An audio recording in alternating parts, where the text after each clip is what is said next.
What's up, people? We're live.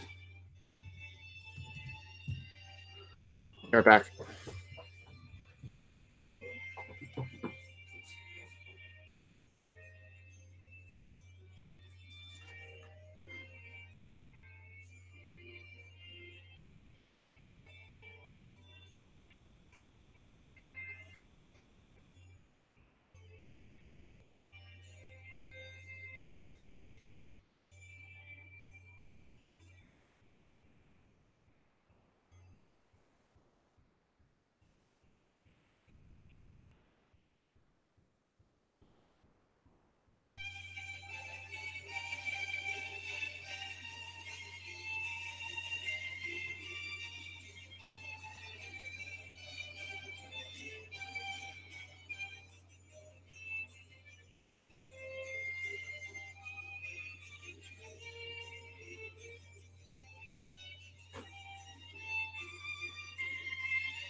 Yo, what's up, ladies and gentlemen?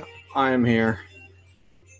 Dude, I spent like an hour today trying to get the sound hooked up so that I could play music smoothly and you'd hear it well, kind of in the background talking, or if I wanted to take breaks. This music slaps. What does that mean? I'm not young. I don't know what these words mean. Is slaps good or bad? Nothing. Thank you for your excitement.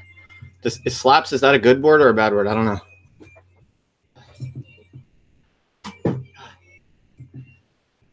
All right, how's everyone doing today? I just put a pizza in the oven, so in 10 minutes, I will take a 1-minute run downstairs to get my pizza, which I will eat while I'm talking to you. Anyway, yeah, I'm really trying to figure out slaps is good. All right, thank you, people. You're educating me in youth internet culture. Thank you very much. Keeping me fresh. If you want to get music on your stream, you got to change mic input to output. Yeah, I played with the settings for like a fucking hour and I just couldn't get it. I guess I'm stupid. I'll just keep trying. But I'm going to get it. I'm really keen to, I want to get it set up real smooth so that when I take a break and I have to leave the room, I put on some dope music, or when it first starts out, maybe there's like intro music. I want to work on that, make it real cool. But I only got so much time.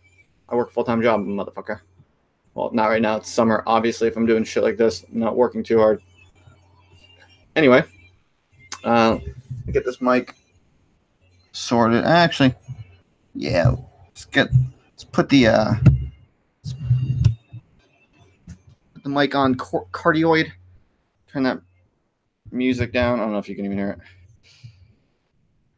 Anyway, here we are. Here we find ourselves. Hey, if you want a theme song for your streams, I have a $5 for that. Nice. Albert makes theme songs. I'll have a think about that. Yeah, might come a time where a theme song would be cool. Still feels ridiculous saying that, but yes. All right. So soon, in about 20 minutes, we're going to be joined by a random person on Twitter who reached out to me and wanted to talk about some stuff. I have an open mind. I'm happy to talk with anyone, really, time permitting. So I said, yeah, sure, you join us. What else is going on? I just got back from the gym. I don't talk about this stuff too much because it's not really my brand. Don't worry, I'm not going to go into it too much. It's not going to become my brand. But yeah, I spent a fair amount of time doing that kind of shit, and I did just get back. So if I look a little flushed or sweaty, that is why. But I think I'm basically just about all set up now. What is PPL? I don't know. I don't know if I PPL, Jim. It's a very good question, though. Right. So, got a lot of things I want to talk to you about tonight, actually. Now that I've been preparing to do these live streams, and now that I've done a few, and I think I'll keep trying. I'll keep it going. Seems like there's a demand for it, which is strange to me, but I'm happy to play along. It's fun for me. I'm going to give a little bit more thought as we do this to how to make them cooler and how to make them more fun for me and for you. And so usually it's totally improvised. I don't even really write anything down at all. But this morning I had some thoughts, and I was like, these are thoughts that maybe lend themselves to a live stream. So I jotted some stuff down, and that will give me perhaps a little bit more structure. But I was thinking also about like what exactly I'm trying to do with this stream.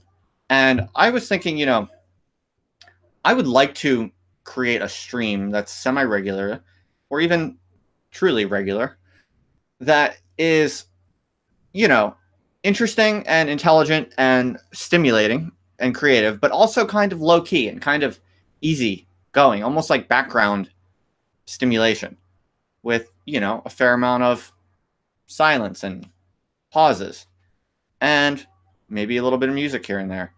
I like YouTube content personally that is interesting to have on in the background, where it's like just interesting and stimulating enough that I could watch it by itself as the only thing I'm watching, but it's slow enough and kind of lighthearted enough that I can have it on in the background when I'm focusing on something else, and I feel like I'm kind of hanging out with someone. That's like the angle on the YouTube experience that I've recently learned to connect with as a viewer and as a listener, and I think it's really cool.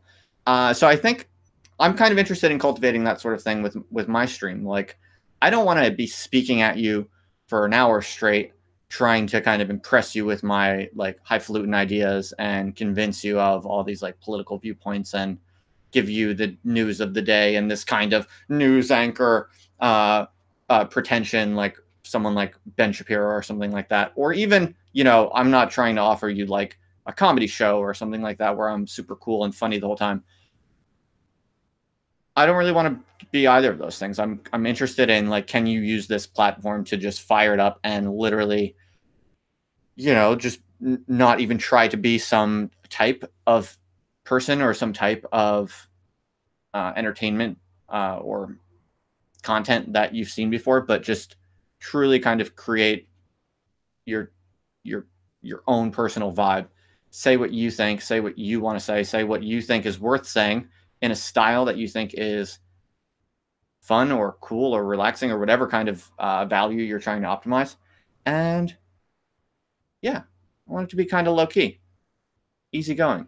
Also, I want there to be variables. I want there to be continuous variation, to use a Deleuzian term. And by that, I don't mean anything too fancy. I mean, sometimes I get really excited by a certain thought that I have, and then I might start talking really fast, and I might start going really intense, and I might rant for like 5 minutes, really, in an intense way. And then when that runs its course, I just finish the last sentence and let it go. And then maybe I'll reset and empty space. See, now is a time it would be sweet if I had some music to play. I'm going to work on that. I'm telling you, I'm going to get it.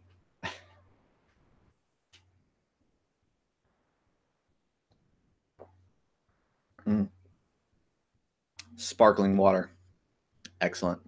Once my pizza is out of the oven, I'm going to bring that bitch up here, and I'm going to also bring with it an ice cold beer.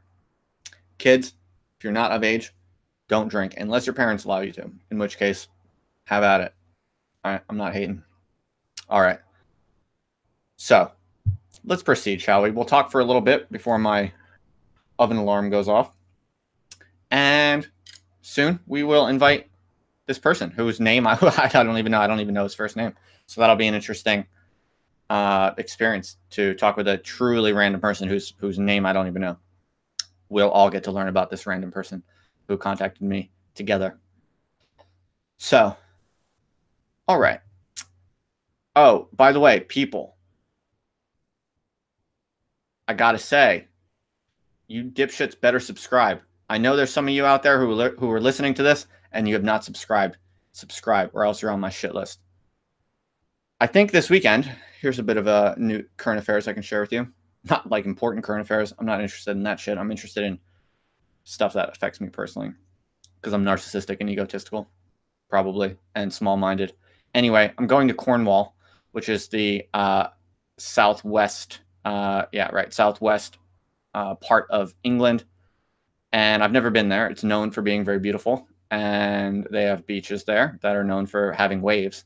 So I'm going to Cornwall because I have friends there, and I'm going to stay with them for a couple days because I need to get the fuck out of Southampton really badly. I'm really overworked, and I haven't had a holiday in a long time, and I need to just get the fuck out of the city and fucking sit on a beach. I really want to go surfing, actually. I used to surf a little bit. I was never like a serious surfer, but I grew up on the coast, and all my buddies were surfers. My family didn't actually have enough money. Surfing actually like requires some money. I was always a skateboarder because that's like a cheaper version of surf culture. So I always skateboarded, but all my buddies were surfers. And so, yeah, I used to surf a little bit. It wasn't a huge part of my life, but it is fun. And I haven't done it in a while. And just a random idea I had, I want to go to Cornwall and I want to fucking go surfing. So that's my plan. I'm going to try to do it. I think I might go tomorrow even. If not tomorrow, then Sunday. We have to see about that. So I might take some video there, or maybe even do some streaming there, or I might just take a total break from doing anything because, yeah, I'm just feeling really stressed and I haven't had a holiday in a long time. So I'll be doing that over the next couple of days. Tomorrow, I think I might go to the Sacrament of Reconciliation, also known in popular tongue as confession. I'll tell you much more about that in just a minute. Right now, I have to go get my pizza before it burns and a beer. I'll be right back.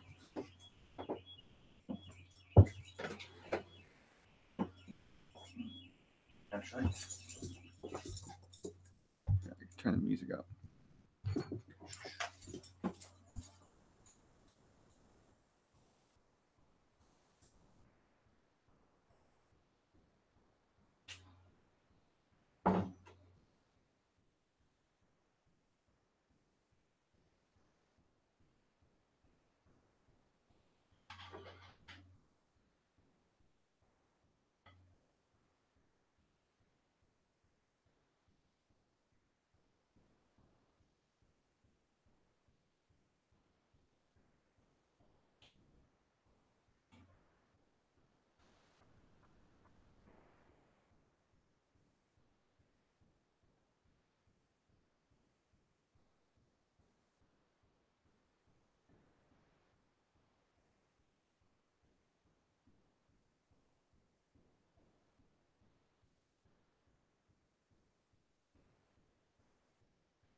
See, I told you, this is my version of going out on a Friday night.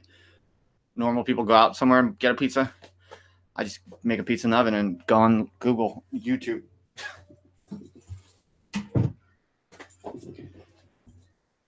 Pretty silly, but is what it is. Life is strange. Life does not always turn out how you think it's going to turn out. You think I ever thought about myself when I was a kid? I'd be 31 years old, eating pizza on a Friday night with 20 people on YouTube. No, I did not anticipate this. But, you know, I consider myself quite blessed. This is pretty fun. I'm having much more fun already than I would be at a bar or pub, as they say, in the UK. All right. So, got to talk to this guy who's going to join us. I think we said 9:30, but I have not even gotten into the meat of what I want to discuss.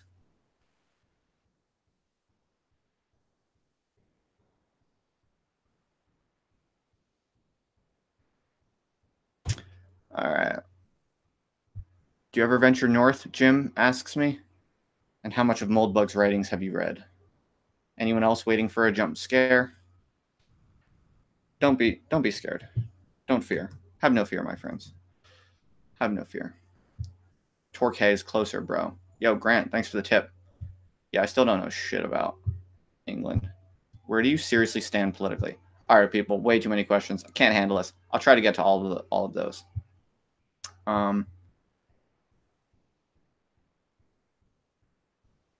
Oh yeah, is the bot working?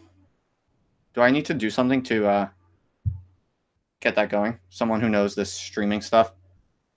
Is there something I need to do to make the bot join the chat?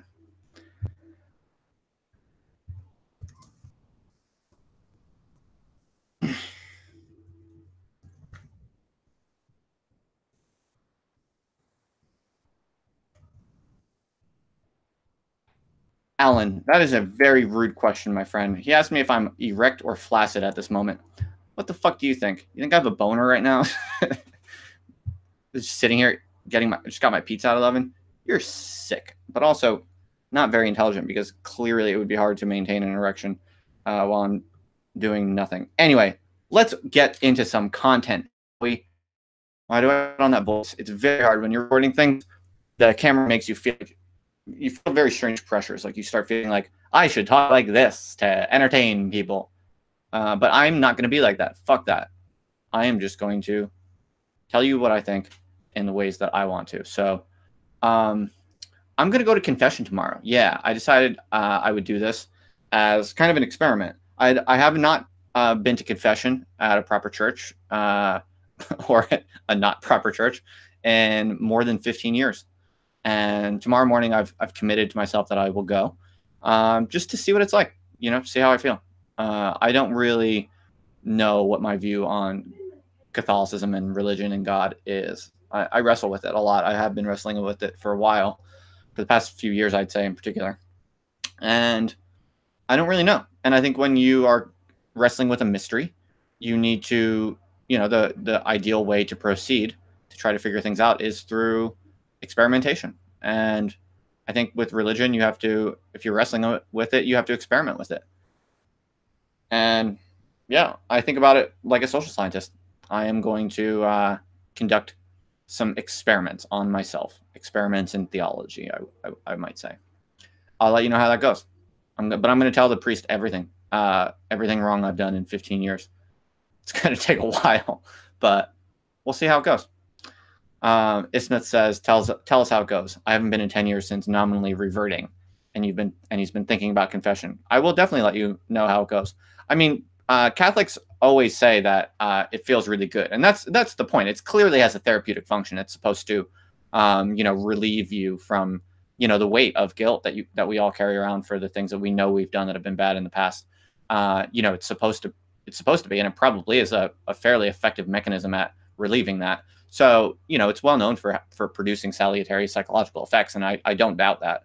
It seems like a very plausible mechanism and expectation. So, yeah, I hope to benefit from that. But also, I want to have a critical mind about it. I don't think that religion requires some kind of like shutting off of your rational faculties. I've never thought that. I think that you can, and all the smart Catholics have always thought that and insisted upon that. So I want to go into it with the critical eye, as critical as possible, even a scientific skepticism, 100%. And just, but the key is, I think when you do experiments like this, you have to do it sincerely. So you have to give your all, and give your best bet at doing it, 100% to really see what it's like, or see what the effects are. If you go into it thinking like, oh, this is probably not going to work, this is bullshit, then yeah, of course, you're not going to access whatever might be true about it. So yeah, I'm trying to have an open mind. I don't know what exactly to expect, but I'm going to do it. And I will definitely report on that, because it will be interesting either way. Jim Johnston says I should live stream confession. That would be hilarious. I wonder if anyone's ever done that. I suspect the priests will not be very open to that idea, but who knows? Maybe. John Rauback says I did the same thing just a month ago after 15 plus years, and it was very cathartic, despite the meager penance I was given. Oh yeah, I wonder. I don't really know. My church is St. Edmund's in Southampton, and I don't know how conservative or strict they are. Like, do you think maybe they're gonna hit me with like some severe penance? They're gonna give me community service 20 hours a week for 2 years or something like that. No, I haven't been that bad. But we'll find out. I don't know what to expect. All right, I'm chatting with our friend who's going to join us.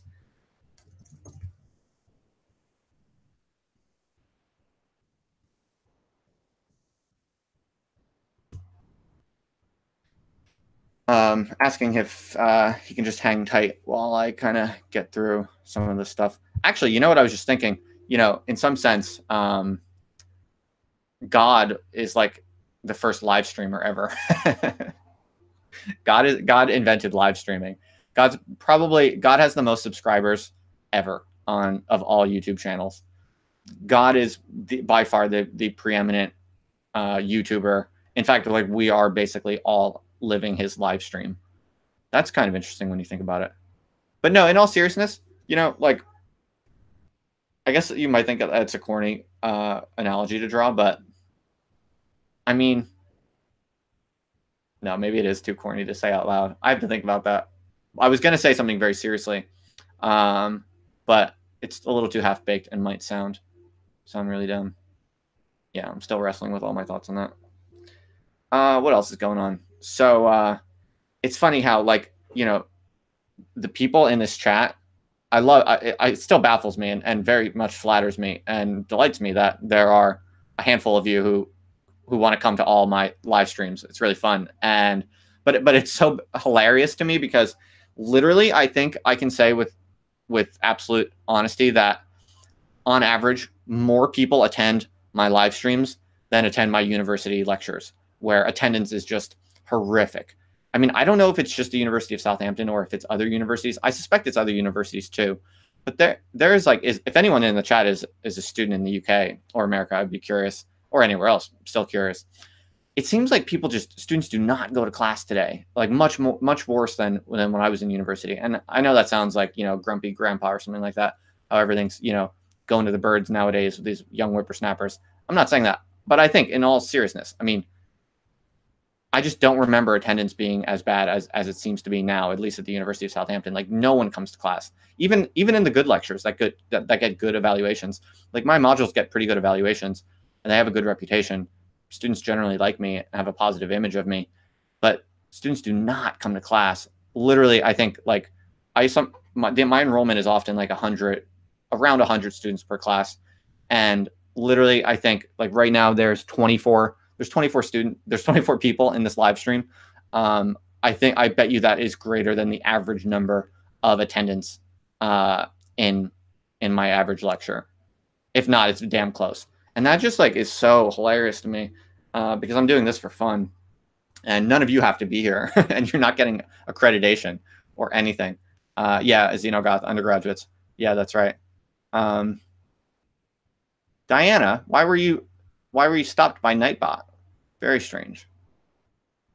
I wonder what Diana Fleischman, you must have said something very evil to be flagged, or you typed things in a row. I don't know what. That's strange. I'll have to look into that.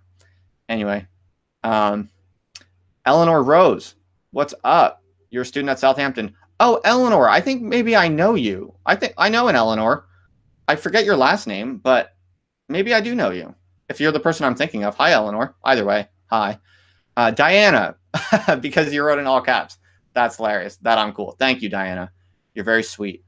Diana, by the way, when we hung out in Portsmouth last, all that video I took, it's actually, some of it is really quite cool and funny, I think. I'm piecing it together. It's just taking more time. These live streams are so much easier to do because there's no editing involved. Thank you, Diana. I'm sorry that my bot punished you. Anyway, people, what was I saying? Yeah, right. So I actually get more viewers in an average live stream than I do in a university lecture. So what the fuck is up with that? Someone someone try to explain that to me. Right. So, where was I going? Where did I want to go? Where I wanted to go next was, I think now what we'll do is I think I've ranted a little bit enough. I told you in Twitter today that I wanted to talk a little bit about prestige competition and some of the pros and cons of that. It's obviously a very useful, social mechanism. It's a filtering mechanism, really, which is essential when, that we have so many options of information sources. Prestige competition is really useful. But I also think that the drawbacks are extraordinary. And now I think technology is kind of removing the necessity for filtering via prestige competition. And that's what I wanted to talk about, is what that looks like and how one might pursue that. Eleanor, I was one of your lecturers last semester. Awesome. Sorry, I have so many students that it's hard to remember faces' names, but I'm sure if I saw you in person, I would remember you. That's so cool that you followed me onto the internet also. I appreciate your interest. Thank you. Thank you. Lorenzo, is that how you pronounce it? Is going to watch other people. That's cool. I don't care. There's no competition. It's all good. Everyone does their own thing. Right. All right. So I think what we'll do is we're going to have this random dude on Twitter who wanted to chat. He's a biotech researcher in private industry. I don't know his name. I don't know anything about him, but he wanted to chat. And I thought it'd be fun to kind of bring in guests and kind of mix guests with, my own ranting. So I have a more extended rant that I wanted to go on, but now I can just eat my pizza while we bring in someone else who can talk. And I'll kind of ask him questions and pick his brain, but then mostly just eat pizza and kind of make jokes or talk on the side, make my own rants as we go. And then when we're done with that, maybe I'll tell you a little bit more about this long train of thoughts I wrote about prestige competition. That'll be a little bit more intense. But right now, let's do a segment where we bring in random bro. Right now, real quick, would be a good time if you wanted to go get a drink or get some food. Basically, we're having dinner together. This is basically going out with your friends for dinner, but on the internet. This is basically like having a date. So basically, I mean, if any of you are having trouble in the dating world, maybe you're not so attractive or you're stupid or something. Well, look, go get some food, get a beer, crack open whatever. You're basically on a date with me. I'm happy for you to think about it in those terms. That's completely fine. You can even jerk off if you want to. I mean, I'm not gay or anything. If you're a man, woman, doesn't matter. This is the internet. I don't know what you're doing. I haven't bugged your house. No one's going to be watching you except maybe the FBI. I can't control that. That's out of my control. But you're allowed to have any kind of relationship with this stream that you want, and I encourage you to let your freak flag fly, as they say. Me, I'm simple. I'm just going to eat some pizza and talk with people. So, yeah, now would be a good time to, do what you need to do. Get your pizza, get your beer, get your, sock to jerk off into, whatever your thing is. Just kidding, people. I'm not encouraging you to think about any of this in a sexual way. That's very naughty, extremely bad. Don't do it. All right. I'm going to print you, Jim. Thanks, Jim. Thanks for your kind words.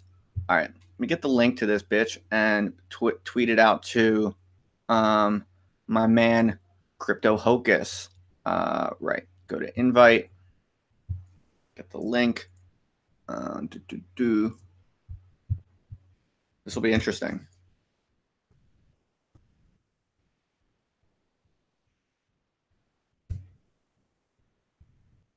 So he's an agricultural biotech researcher. Seems like a real smart dude. Seems like he's got a lot he wants to talk about. This is kind of like in the radio shows, the old radio shows where guests would call in.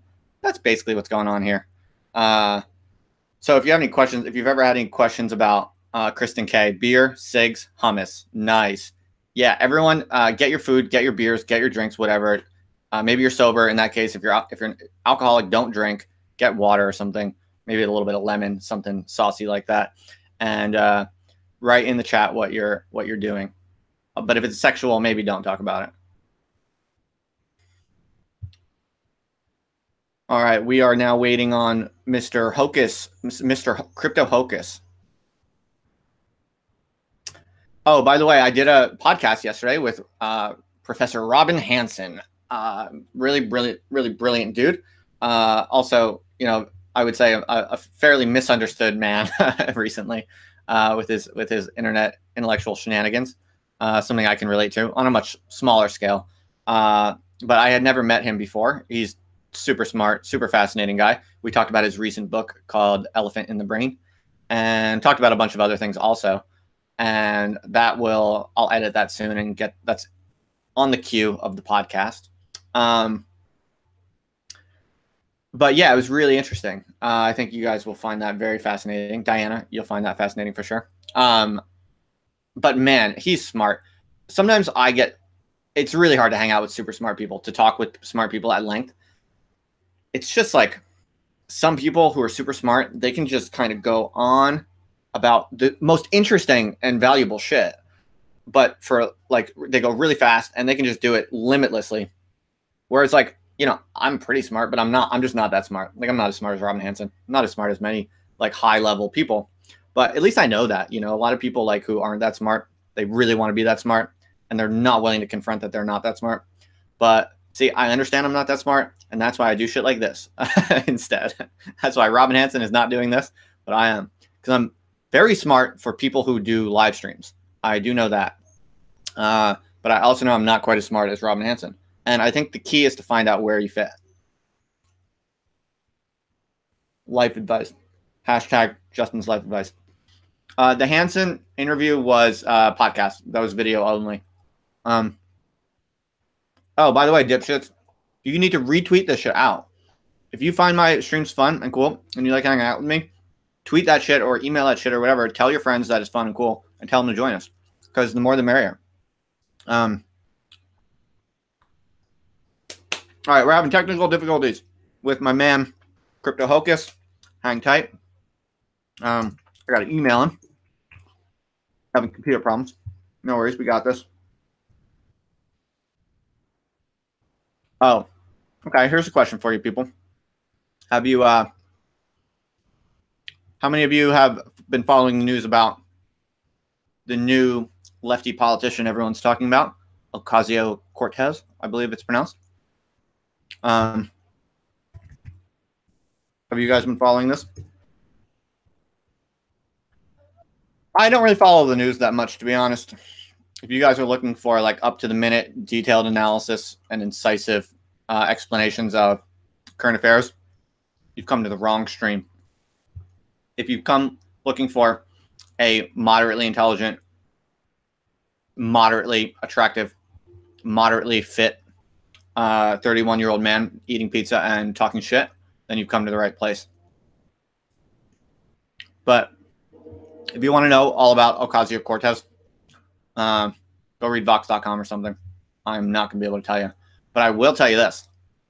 I was doing some research on Google image search mostly. And I think, let's just say, I approve. That's what I would say. You know, maybe she's going to like institute like healthcare for everyone. If she can do that, all the power to you, sister. I'm game for that. I support that. I'm somehow skeptical. I basically hate all politicians, including radical left ones. I just don't believe any of them. But hey, I give the benefit of the doubt.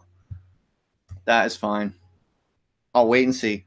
Or as people like to say, one of the best slogans I know of that my PhD supervisor actually taught me this slogan: trust but verify. I think it's a really good attitude.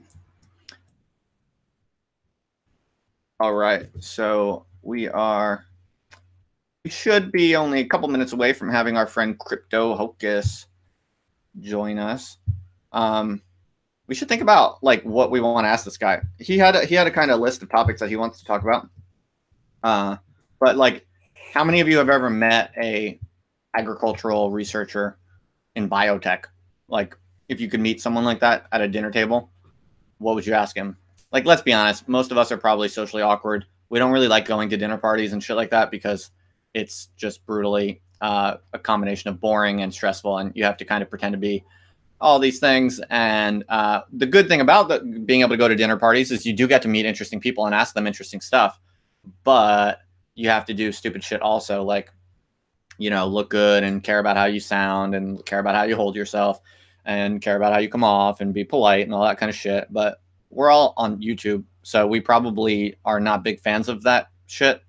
So you don't get to have interesting, you know, dinner conversations with many people, presumably. Maybe some of you do, but, you know, maybe some of you don't. So now, you know, we got this guy who's like, this is the kind of guy you'd meet at, like, you know, if you were social and like a healthy, normal person, you might meet this type of person at like you know, a family, friends, like social dinner party or something like that. So now you have, but now you don't have to do any of the stupid shit. You can just ask this random biotech agricultural researcher anything you've ever wanted to ask a biotech researcher. So hopefully he'll be here. We're kind of waiting on him to join, but yes. All right. So what else? All right. So I will, while we're waiting for him, my pizza's getting cold. I'm a little upset about that, but while we're waiting for him, oh, there he is.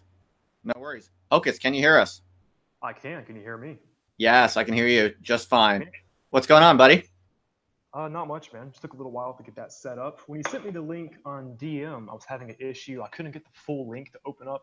I couldn't copy and paste it on my phone. And I Okay. didn't have Twitter on my laptop, so I was having an issue there. No worries, man. It's all good.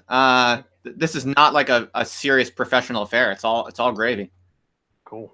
Where are you at, by the way, roughly? I'm not like trying to dox you, but like what country or like area roughly, as to the most refined degree you're willing to share. Sure. Yeah. Oh, also, Hocus, you're a little quiet. My chat is telling me. Can you turn your volume up on your mic a little bit? I can try. Let me see. Yeah, that's good. That's better. Fantastic. Okay. All right. Yeah. Yeah. So I won't say, at least right now, I won't say the exact city I'm in, but I'm in Florida, third generation, born and raised, and I'm not too far away from Tampa, so I'm around that area. Cool. All right. So sounds like you're trying to stay anonymous. Does that mean you have extremely dangerous things to share with us tonight? No, I like my privacy. I totally support that. By the way, Hocus, I hope you won't take it as a sign of disrespect that I'm eating right now. No, I don't mind at all. You're sipping your beer, I'm sipping some tea. It's no problem. Hell yeah. I'm trying to do this actually as to kind of make things more relaxed for you, so, and for everyone. Sure. So like, you know, you won't be too nervous to like perform if you're talking with someone who's like kind of eating a pizza. Yeah. Yeah. Anyway, thank you so much for reaching out to me. I'm looking forward to chatting with you. I appreciate, you know, like random people who are just excited about certain topics and, you know, willing to stick their neck out and just like do a random thing online. I think it's a good attitude. So I appreciate that about you already. Yeah. Well, I appreciate it. I was in between tasks the other day at the lab, and I was looking on Twitter, and I saw you said, "Who's coming on next?" I'm like, "Oh, what the hell? Why not?" So I posted on there and went from there. Awesome. Oh yeah. Sorry, people. By the way, I'm not going to be chewing into the microphone. I will work on that. Sorry.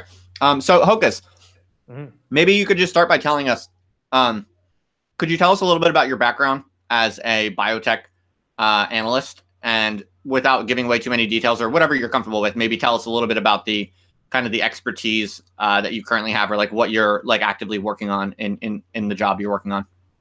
Sure. Yeah, I can say a little bit. Cool. The company I work for, they actually had me on an NDA, so I can't say the specifics. But yeah, I work for a private research company. I used to do a little bit of public sector with the University of Florida, which was where I studied. I was actually a farmer before that. Hurricane Irma literally blew my business away that I was working for. So I went to square one and looked at my options with my degree. And I was kind of looking around. I was doing some stuff with the University of Florida as a lab tech for a little while, kind of in between. And I was thinking about sticking with UF, working with them for a while, if you work with them for a while, they give you a discount on tuition in case you want to go back to school.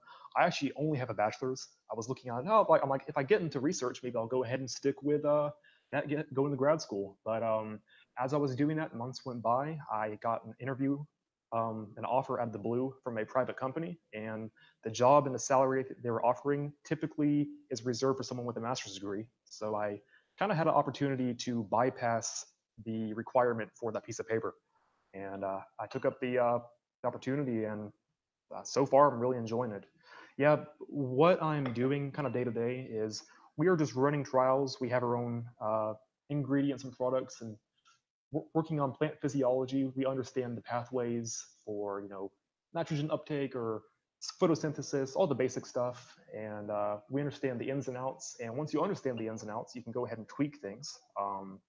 And next thing you know, you are able to create something that you add to plant mix, and you're able to increase nutrition, increase health. Pretty vague stuff I'm kind of going over, but yeah, that's what we do. Okay, yeah, that's a very good summary, efficient and concise, and conveys a lot. So, could you maybe tell us like what do you find most exciting or fascinating about the current frontiers of agricultural biotech?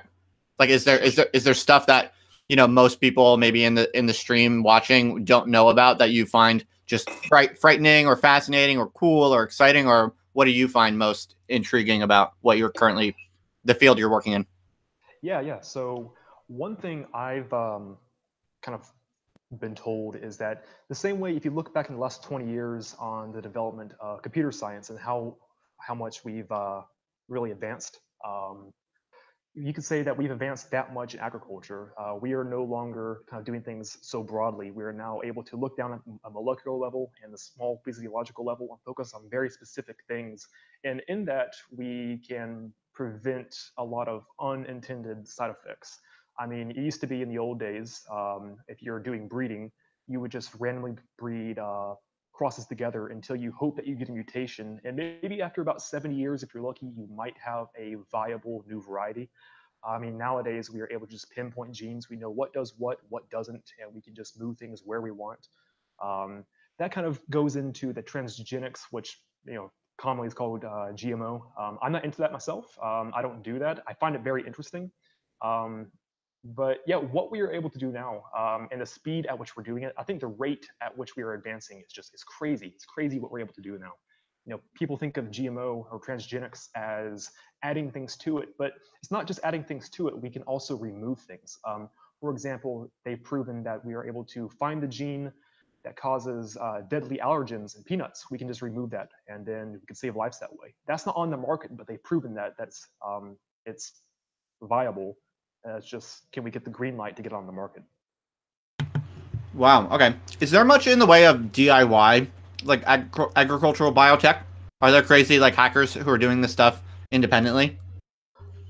Uh, yeah, I guess you could say that. I think there are a handful of guys. I say a handful, probably in the thousands, who they went to university. They are either PhDs or they are retired or anything like that, and they say, hey, I have these connections, I have this information, I have these resources in this lab. I'm going to go ahead and use what I know and do some pretty cool stuff. So, have you had any experiences with like you just did an undergrad, right? An Yeah, undergraduate degree. I just did undergraduate. Yeah. But we were chatting when we were chatting in the DMs. You had some thoughts about the nature of like bureaucratic quagmires in academia. I Oh think. yeah. I Did want you want to I want expand? sure. Well, I mean, you're more into academia than I am, so I think you understand that there's a lot of red tape that goes on, especially when it comes to scientific research. People are always concerned, or the higher ups are always concerned about, if you do certain research, how will it reflect on the university? Especially when it comes to something like cannabis. I know the University of Florida is very protective of their image, and even if that can come through some very, very cool research, they are afraid to get into that, or even teaching students how to work with hops, maybe even like a home brewing course or something like that. It's hard to get that approved to actually teach at a course for like undergrad or graduate, because they are afraid of looking bad. It's all PR. Yeah. Right. So if you brought like some cannabis into your lab, would you be able to like tweak that to make it super strong and shit? Well, actually, I forget I'm not a super big expert on cannabis by any stretch, but I forget the compound or material. Someone in the chat might be able to fill me on the name. But there was in the pollen of the bud of cannabis, there is a compound which very recently we found that this compound can have effects on the brain in a pretty positive way. So if you are a patient who has really bad seizures, you can go ahead and take medical cannabis and it can reduce your seizures. But the receptors in your brain only allow you to take up so much CBD and so much THC at once. We found that if we modify this, tweak this, or just do some conventional old fashioned breeding on it, we can actually increase the amount of CBD and THC that the brain can take up at one time, which means that a patient can receive more medical benefit with less marijuana. That sounds awesome. Is there anything like, is there anything you can do with your knowledge where like you could teach me to like do crazy lab experiments at home to my cannabis to like make it work better? Well, like I said, I'm not a like a cannabis breeder or anything like that myself. I as far as that, I don't have any illegal grow houses or anything. I try to keep all the research for myself legit. Um, but yeah, I think if you just looked online, asked around, you could find some pretty cool things. I bet you could actually find some research maybe from the Netherlands, something like that. Right. Actually, I'm just kind of being silly anyway, but I was curious. I wasn't just like taking the piss, but I mean, you have to wonder that now that it's legal so many places, there's got to be a kind of corporate arms race right now to try to start optimizing and segmenting different cannabis strands for different markets, right? Like, yes. I know you already said you're not an expert in this area, so I'm not trying to push you out of your comfort zone. I'm just wondering, like, I'm curious I'm curious if there's a bunch of corporate efforts right now to, because if you think about it, like there are so many different kind of personality traits and different types of experiences that people might want to optimize for when they take something like cannabis. You know, so like everyone knows the classic distinction between like indica and sativa, but I don't see, but it stands to reason that with advanced like agricultural biotech, you could basically sort out and then start breeding all different types of strands for like their particular psychological effect. And I just wonder if a lot of research is being done right now, because it sounds like that would probably be profitable. If you could say like, here's a pot that is for people who are really introverted and want to feel, you know, extroverted. This will do just that, and it won't have any of the other effects. And we've kind of done this scientifically. We've bred this over time. And then you could think of many other examples, right? Yeah, yeah. I'm just curious. Yeah, real quick, I'm about to get to that. I just see over in the chat, Andy J said it's having issues with volume. Am I okay now? Oh, you sound pretty good to me. Maybe just like yell into the mic a little more or turn the volume up or whatever. But All right, yeah. yeah, you might have just like pulled away from the mic a bit, or I don't know. Okay, cool. Yeah, well, yes. Like I said, conventional breeding is, you just take one thing and another, and you cross. And whenever you have a traditional cross, just sexual crossing, you are exchanging many, many, many genes. And so you're not just getting the one gene that you want, you're getting a multitude. And it's messy. You don't always get what you want. It's just like, when you have a kid, you don't always know what you're going to have. It's the same thing with this. With the way breeding techniques are now, we are able to pinpoint what exactly we want to do. And I think that's one of the beauties about transgenic technology, is being able to say, I want to move this gene and this gene only. I don't want to move anything else. And not only does that give you a better result, but it also cuts down on the development time by decades. That's awesome. That's cool. So, oh, by the way, people are saying try even harder to do a little bit louder if you could. Okay. Don't sweat. Don't sweat it though. Just do your best, and we'll roll with it. So you're also a crypto trader, is that right? Yeah. So I've been into crypto since 2012. I was actually just walking into the college cafeteria one day, and I had a whole bunch of friends sitting around a table like a bunch of goons, and they were showing how they could get on, what is it, the old Silk Road on the dark net, and saying how they could buy all manner of illicit substances on there with cryptocurrency. I didn't know what Bitcoin was at the time. I'm like, well, that's kind of cool. So I got into it. I started reading about it, and yeah, I picked up a little bit. Back then, it was worth nothing. Back when I first looked at Bitcoin, it was worth $32 a coin. I wish I went ahead and spent my entire life savings on it then. I would be doing a lot better right now. I'm not doing bad, but I would be doing a lot better if I just went ahead and I bought a few hundred of those. That would have been nice. Nice. So how? So I don't want to pry, but did you like on a scale from 1 to 10? I guess maybe like were you just kind of successful, or are you like a Bitcoin millionaire? I'm not a Bitcoin millionaire, but I mean, I will say that, if you look at the salary I have now, I won't talk numbers, but if you look at the salary I have now with my college paying job, the crypto stuff has been every bit as lucrative. It's like keeping up with my salary. It's nuts. That's awesome, man. That's really Really. awesome. I'm happy for you. I know a few people. I know a few people who have gone through the same thing, and it's just fantastic. It's so cool. It's so weird and strange. Yeah. So are you? By the way, Hocus, I turned up your volume internally. I'm getting pretty tricky with this Google Hangout shit, so I figured out how to compensate a little bit. So you should be good now. Fantastic. So are you actively kind of like playing the markets or what? Yeah, not as much as I was. So after I graduated college, I had about a 6 month lull between graduation and landing my first job. Took a little while. So in that free time, I didn't just want to sit around and play video games all day. So instead of just sitting around playing video games all day, I sat around playing video games all day and traded crypto. Uh, so yeah, I was doing that. I actually had a family friend who was interested in it. He said, "I'll tell you what, I'll go ahead and give you $100. See what you can do with that in a week." So I'm like, "Okay, sure." So I took it the $100 and I just bought a little bit of crypto, put it on an exchange, played around with it, and within 2 days, I mean, I got lucky. You don't do this every day, but I took that $100, I turned it into about 225 in 2 days. I'm not an economist. I'm not in finance. I'm kind of an idiot when it comes to all of that. So I really think I was just a dumbass who got lucky.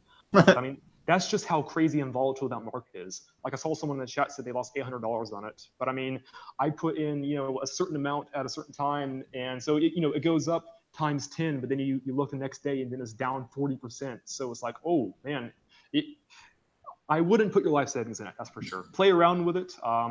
One thing I was recommending people do who are interested in it, and what I was doing for a little while, I might get back into it, is I was taking about 5-10% of my paycheck and putting it into crypto. And I said, you know what? I could put it in a savings account and get what 0.05, if that much, in a year, or I could put it in this and bring it up by about 300% in about 6 months. So Well, the thing that has caused me to not get too involved. I hold some Ethereum, but I wasn't in like super early, so I didn't make any money. But I hold some ether, I should say. And but I don't get too into it, and one of the reasons why I'm not too into it is just because from the people I've met who do crypto stuff seriously, there's so much kind of like social manipulation and like back channeling. Like there are all these different groups and like yeah, Telegram groups and like schemes and like there are all these people basically like I mean it's not surprising. It's like obviously all markets are kind of like this to some degree. But it kind of seems to me like if you're not like really embedded in the game and you know who the players are and following what's happening, then you're not going to be able to make day-to-day money. It's kind of like I mean it's similar to traditional day trading in that sense. Like it's very risky, very hard. yeah. Like I said, I would not become a crypto day trader. I think that's a big meme unless you are already pretty wealthy and you have money to play with. I see Albert in the chat said putting savings in a stock funds is a much better option. I would agree if you want safe money. Absolutely, I would. Yeah. If you have an investment portfolio, I would put the majority of it in something like something safe like stocks or an index fund or something like that. Like I said, I am not giving financial advice. I am not an expert at this at all. I'm hardly an amateur, so please don't take my advice seriously and then sue me if you lose it all. That's just that's my gut feeling. I have a couple friends who have done a lot better than me in crypto. We had a friend actually with a Telegram group who he made it. He bought a lot early on. He already had a little bit of money to start with, and he's pretty much he retired on crypto. He took his funds, he put it into index funds, he put it into real estate. Now he's just doing that. He's like 33 years old. He's just kind of coasting right now. So yeah, you can really make it. Just don't bet your life on it. For me, it started as a hobby. It really still kind of is a hobby. I'm less interested in just the making bank on it and more about the implications and the long-term effects of using crypto and how it can affect society later on. That's what really interests me. That's what got me into it in the first place. Yeah, for sure. I'm also very interested in that. So we're definitely going to get to that in just a moment. Let me just run downstairs real quick and get my beer that should be ice cold by now. Maybe in the meantime, you could entertain our 22 loyal and interested guests by let me think of a question I can ask you that me missing out on won't devastate me. Maybe maybe while I'm gone for like 1 minute, you can say something to our audience about me, like behind my back. You can say like what is the like you can why you can talk about with my audience about like what is the most annoying thing about me, and like you could share with them like what is the worst what is your worst opinion or observation or evaluation about this process so far, and my audience can say what they hate most about me, and when I get back, I'll just have missed it all. Okay, go for it, people. Go for it, people. I'll be back in a minute. All right. All right. Yeah. So get a load of this guy, man. Brings me on here. He just starts eating pizza, just right in front of me, just gapping away, man. Just I can see like the chewed food there. It's disgusting. I don't know. What do you think? What do you have an issue with him? Let's go ahead and bring that up before we actually talk about important things like biotech or funding. Yeah, what a slob. No, he's been a good host. I really enjoy him. But yeah, going back to Alan, I see he asked a few questions. He said, "Would you think some of the pushback would be due to funding issues as well?" Absolutely. I think that bottom line is a big deal. But when you look at a big university like the University of Florida, for example, which is easily one of the most premier agricultural-based universities in the whole United States, they have a lot of money, but they take research on taxpayer dollar and they put it into deals to enrich Argentina or to enrich Mexico or to enrich somewhere over in Europe, which is fine. We want to help our neighbors, but when you have Florida taxpayers doing that, yeah, it can be frustrating. But yeah, they definitely have a wall up on that. They want their money to benefit them and to enrich them. That's just how it is. They are definitely, you have, even public universities are for profit. Don't make a mistake on that. Let's see, when it comes to fragile plant species that are also listed, could be altered, preserved as a whole, or conservation with biotech industry. I'm not too focused on the conservation side of things. I think it's very important. But yeah, absolutely. You could do all sort of things. You could, I think it's almost sacrilegious, but you could take a strain that you breed in a lab that of an endangered plant and introduce that resilient gene into an endangered species. And then next thing you know, this endangered species could be resilient to a disease or an insect, something like that. I think you could do that. And it just, will the public allow it? Will they want it? And that's what it always comes down to, especially when it comes to agricultural stuff. Is people put this stuff in their body 3 times a day at least, and so they want to make sure that what they release in the wild, what they put in their own bodies, they want it to be safe. And I totally understand that. Yo, I heard you guys talking shit about me. What the fuck was up with that? I thought we were all friends here. Also, are you erect or flaccid? I was asked. That's going to be a secret. I'll keep that up in the air. Keep you. No pun intended. I was asked. Someone asked me that earlier too. It was the same guy. You can feel free to ignore the trolls. I personally entertain them, but do as you please. So all right, I'm back. What was I going to say? Right. So maybe we move now into you could tell me a little bit about your larger interest in crypto, because I think you mentioned to me that you're interested in the ways that cryptography can prevent censorship. Do you want to tell me a little more about that? Sure. So you said you were invested in Ethereum, right? Mm-hmm. Cool. So you understand, and I don't know what the audience does, but that Ethereum isn't just a cryptocurrency like Bitcoin. It isn't just digital money. It's also a development platform which you can build programs on, and all the programs are decentralized across the network. So you can put something on there, and no one is able to take it down. So yeah. So I see that kind of anti-fragile technology and what it can do, and I see some. If you're creative, if you have a a troublemaking mind, you can think of all kind of ways to create mischief on a network like that. And I have a few ideas myself. Yes, please do.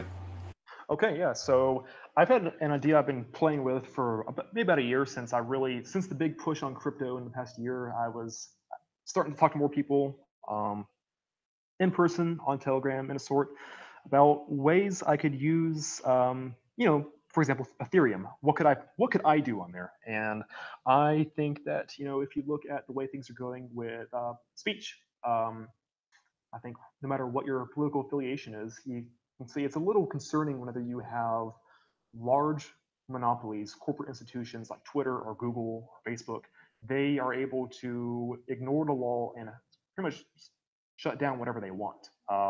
I've seen people on both the left and the right get shut up for that, and I don't want to see anyone get shut up because I really believe the best way to move forward is to have an actual debate, have an actual argument. I don't care if a few fists are being thrown. I think the only way to really get ahead is to speak, and we have a chilling effect from a large, if we have this kind of corporate feudal system, it's only going to get worse. And so you say, okay, Twitter banned me. They banned my opinion. I'm going to go ahead and make my own website. But everything is based over in San Francisco. They have buddies who actually own the web domain for the new website you put up, and they shut down your website because they don't like what you're saying. So it's like, shit, I can't put it on their website. I can't put it on my own website. What the hell am I going to do? So if I if I'm not allowed to put my ideas on one single server, why don't I go ahead and decentralize my ideas and put it on 1,000 different servers, every single miner on the network? So even if people in the network say if Vitalik, the head of Ethereum, doesn't like what I'm saying, there's really not much he can do unless he can actually convince 51% of the miners to actually fork the entire network because I said a bad word. That's not going to happen. That would completely do irreparable damage to the network. The one time they did a big fork for Ethereum was after a massive hack where about $300 million was stolen, and even that was a massive struggle for them to fork. Um, Right. so yeah. So I've had this idea. I don't have a name for the project yet, but I have a couple of guys who are a lot more knowledgeable about web development and coding than I am. I'm just I'm a farm scientist.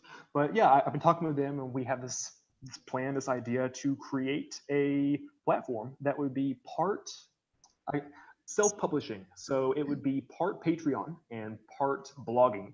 You would be able to put content on there, whether it's text, images, video, whatever it is, and you would be able to put it on, say whatever you want, and then, just like Patreon, receive payment from patrons, whether it's a one-time thing or a monthly thing, or even crowdfunding. I thought about crowdfunding. You could do that, and nobody can shut you down. And I like this idea. I wouldn't just do this and kind of have it as a humanitarian thing. I have kind of a devious side to me. I would like to do it and then go ahead and make all the advertisements directed directly to the kind of people who would want to censor it and say, yeah, go ahead and try now. Hmm. Interesting. Yeah, Very I think that's the way that the internet is going to go. I think things are going to become decentralized, and even though you have a couple of duopolies, whether it's you know Amazon, not Amazon, sorry, Apple versus uh, Microsoft, with the App Store or whatever it is, they have control for now. But I think that there's going to be a move away from San Francisco, from Silicon Valley, and Hmm. I would like to set upon that, take advantage of that before it just becomes a new centralized thing in Austin, Texas, or something like that. Yeah, that's awesome. That sounds really exciting. So how it kind of similar to Steam It is what I'm thinking of. Yeah, yeah. So Schema's a pretty cool idea. That's basically like a decentralized Reddit. I don't know all the ins and outs of the I guess the architecture of that. I don't know how decentralized that is. I don't know if it's all still held on a single server.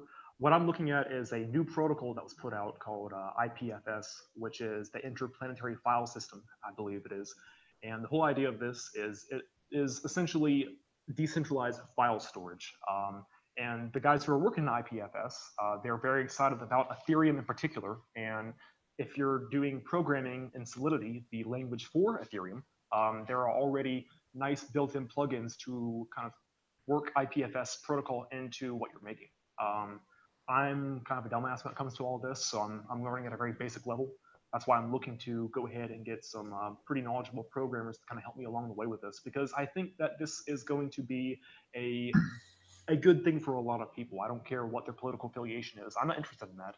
You know, you talked about listening to YouTube in the background just to have background chatter. I do that a lot, whether I'm Mhm. writing or I'm working on something or just around the house. Or cooking. I listen to a lot of people talk, and what I hear on a lot of different channels is people feel like they're being suppressed left and right, and that they have to, kneel to Google or Facebook or Twitter, and especially Twitter. Twitter is ridiculous. Yeah. It's incredibly arbitrary. You have no idea what's going to get you banned, what isn't, and it's Yes, just so is YouTube. I mean, I'm not that deep in YouTube culture. I've only just started playing around with this sort of stuff.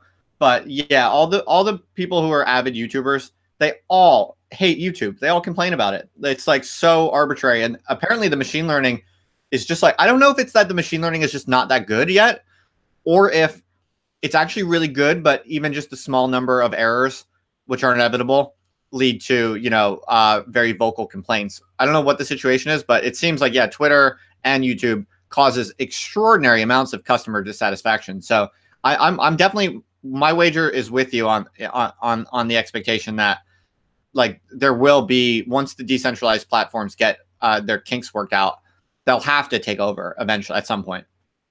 yeah. I mean, I try to approach it from like the cryptocurrency kind of way. You have to incentivize people doing it. People have to be able to make more money working with you than the big guys. For example, whenever you send money to someone on Patreon, I don't know what cut Patreon takes when you send money. I don't know. Maybe I'm going to guess 10%. So if they're giving 10% or taking 10%, you would just offer a system where you take maybe 1% or nothing at all. Yeah, I think that there are ways you can bring people over, and I think that if you put money in front of someone, it tends to bring them your way, and I'm starting to see that with cryptocurrency, from Yeah. the small guys all the way up to Wall Street. People find it very lucrative, and they're looking to get into it.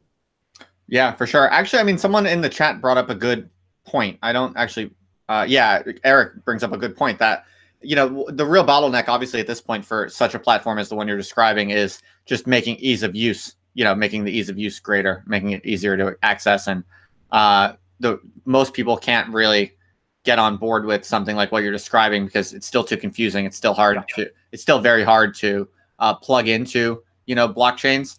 So, I mean, as someone who's, since you're actually interested in building a project, have you given much thought to that? Yes. Well, like I said, I'm kind of a tech geek, but I'm not a programmer anyway. I'm more of an onlooker, and Yeah, I'm basically the same. I'm like a neophyte programmer. I kind of want to start playing with Solidity, but I'll never be like very good. I'll never be like a serious player. right. Yeah. Well, the way it's getting is getting more streamlined and easier as it goes. Hmm. With you know JavaScript things like Web3, you are able to make like it looks like regular web pages, but you're actually interfacing with the Ethereum blockchain. It just looks like a website. Oh, really? So yeah. So the whole idea with this is you would open up your web browser, Chrome, Firefox, Brave, whatever you're using, and you would just interact with it as if you would Patreon or you would Blogspot, but it would be on the blockchain. Well, that would be ideal, right? I mean, I imagine that's where it's going, where like once all the kinks get worked out and there are all these solutions for the engineering problems, I'm sure it will arrive at a place where for most people, they won't even know they're interacting with the blockchain. Yeah, Right. yeah. That's the ideal. Yeah, and I think actually a good example of that is what you already brought up, which is Steemit. People on there have no idea they're interfacing with a blockchain network. They think they're just posting on Reddit 2.0. Right. But it's funny because even there, it's not that confusing. I've played around with it. But it is kind of like just slightly above the threshold of like convenience. Do you know what I mean? I know what you mean. Yeah, Yeah. yeah. It's not there yet, but I mean, if you think about the internet, so I mean, the internet really became available for anyone around the mid 80s, but it was prohibitive in that it was extremely technical and not everyone could use it. It wasn't until about 1996 when you had AOL Online, or I think that was redundant, or AOL, whatever that was called. that was when you started to get your little CDs for 48-hour trials in your cereal box, and that's when you had everyday people. You had Eternal Summer, where everyone got on, everyone could just do whatever they wanted. I think, I mean, so it only took 10 years, and I think we're starting to get to that point. You know, Bitcoin came out in 2008, only a few weeks after the financial crisis, which is fascinating. And Ethereum is barely 2.5 years old. So we have a long ways to go. Right, for sure. Well, I'm trying to think. Is there anything else kind of on your mind that you're super keen to hash out with me or share with the world? We talked about I think in our DMs we kind of floated a few different possible talking points, but anything else that we haven't addressed that you wanted to chat about? Yeah. So I see in the chat, Isthmus. He's been asking me a few questions about biohacking and biotech in relation to philosophy. Oh yeah, go for it. Yeah, I'm very aware of Zizek. I don't know really. I'm not very well read on Zizek. I find him pretty fascinating. He's kind of a meme philosopher at this point, but that's okay. He's like the Balkan leftist version of Jordan Peterson in a way. Well, apparently he's like a reactionary now. That's Yeah, what that's a crazy turn, and I think that's just a sign of the times and the way we're going. It's pretty I mean, fascinating. I don't know how technically true that is, but I just had it in my live stream with Mike McCrumple. Shit, I forget. Am I saying that right? No disrespect, Mike. I just don't pay attention to people's names enough. It's the internet. I just pay attention to avatars. I was talking with Mike, and he was basically telling me about how Zizek appeared. Like he basically has gone silent for a while, and it appears to be the case that he's kind of like taken leave of kind of like the radical left platforms and circles that he was associated with. And some of his writings, according to Mike, he basically seems to be like maybe going with the reactionaries or something. I didn't follow up on it. I didn't look into it, but that was an interesting thing that Mike mentioned. So that, I don't know. Yeah, it's fascinating, man. I think I kind of hope that as peaceful as possible, we can meet somewhere in the middle. I think this can be a synthesis going forward somewhere along the line. I don't think it's going to be anything like, as we consider, you know, contemporary moderates. I don't think we're moving to a moderate way of doing things. But I think as we're kind of seeing in Europe, we're seeing in North America, we're seeing the moderates kind of collapse. After the election, in the U.S., the establishment Republicans pretty much got their asses kicked by the nationalist populists who came in. I think we're starting to see right now, like we saw, I know you talked about earlier, that girl who ran in New York, we're starting to see actual socialists kick establishment neoliberals out of office. I think that's fascinating. I'm not a socialist myself, at least not a Marxist kind. I'm not a fan of that, but it's pretty exciting to see. I would like to see people who are actually honest coming forward and not the same people who go to the same cocktail parties and get money from the same bankers. That's so tedious to me, and to actually see movement for once is really exciting. Yeah, fair play to that. I mean, I'm skeptical that there'll be a kind of re-equilibration at the center because I think that, I mean, my view anyway is that it looks like to me there'll just be more and more fragmentation. And I guess this is kind of like a theme in a lot of the accelerationist perspectives that like there's really there doesn't seem to be too much hope for like reconverging on like negotiated shared realities, but all of the trends seem to be pointing towards more and more exit and fragmentation. So like, you know, the idea of like the left and the right in the United States, for instance, somehow like working out their differences and coming to a shared reality, given the technological drift, it seems hard for me to imagine because like I think what you're more likely to see is, especially when you think about things like blockchain playing out and kind of like diffusing through society. I think like the left would just fork the blockchain and have its own reality, and then the right would fork its blockchain and have its own reality. And as the ability to fork the blockchains becomes increasingly, as technological power becomes increasingly refined, and computational powers, at our fingertips become increasingly enhanced, I think like you'll just see people going off into more and more, offshoots of the main branch that was once a shared social reality. At least that's like what I've been thinking and writing about recently. I don't know if that jives with your sense of things, or I would love to hear if you think otherwise. Yeah, well, I'm not an anarcho-capitalist myself, but sometimes I kind of wonder if they're right in the idea that we're going to get to a point where technology will just completely break the way we've been doing things for hundreds of years, and that we're just going to fragment to a million different pieces, and you have, as you know, as Papa kind of suggested, small manageable covenant societies that let people in based on certain things, whether it's political belief, race, religion, whatever it might be. I don't know how pleasant that would be. I don't know if that would be the way to go, but I just kind of wonder if that's going to be an inevitability. And yeah, I think talk about something to segue into, something to talk about.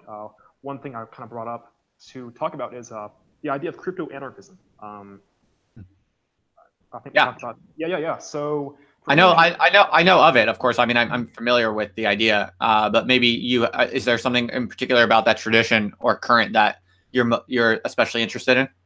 yeah. So talk about crypto anarchists and talk about the internet in the '80s. Well, back then there was the old senior engineer for Intel called Timothy C. May, and he wrote actually something called the Crypto Anarchist Manifesto, and a lot of his wording was kind of a tongue-in-cheek, kind of a reference to the Marx's Communist Manifesto, and he talked about the idea that technology.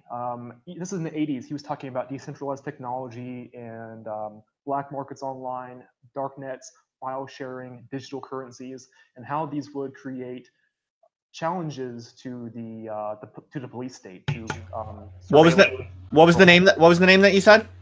Timothy C. May, and he wrote How do you spell the last name? just May, like a month, May. Okay, I'm not sure I've ever heard that name, so thanks for the tip. Yeah. I recommend reading into him. And if you listen to, or if you read his essay and all the back and forth that they had in the emails correspondence back then, everything they predicted is kind of coming to fruition now. And you, I always, in what I do, I find a lot of inspiration in, you might be familiar with Cody Wilson. He made the 3D printed handgun a few years ago. Uh-huh. And the whole idea with that, he wasn't even a really big pro gun guy. He was more of a free speech guy.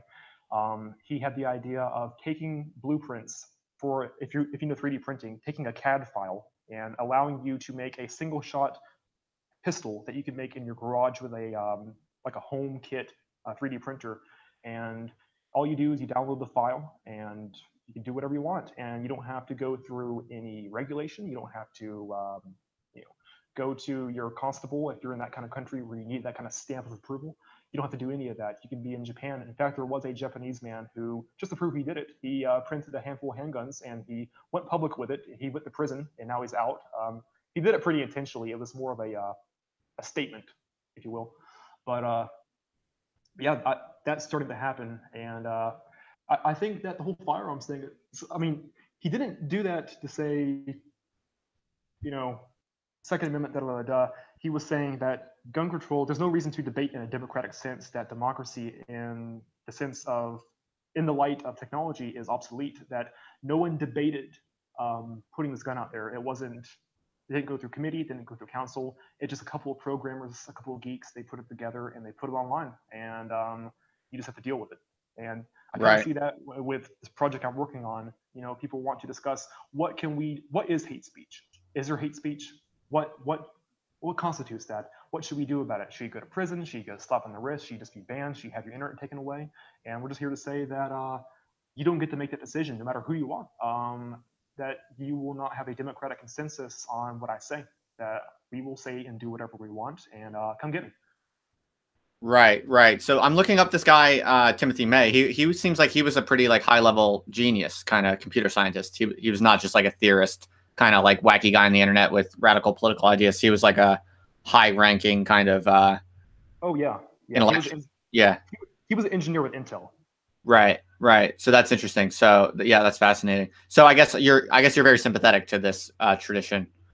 Yeah, like I said, I kind of come from that anarchist background. I don't consider myself that anymore. I think the same way that Zizek kind of questioned his old philosophical leanings. I'm kind of doing the same. I'm not so interested in ideology anymore. I'm just interested in what works. I'm interested in pragmatism. But Right. yeah, I definitely came from that background, and for a while, I kind of consider myself that, as edgy and cringy as that may be. I find it pretty fascinating, and even though I'm not there anymore, I think that there was a lot to take away from that and a lot to use. And I guess I'm still trying to do that. Yeah.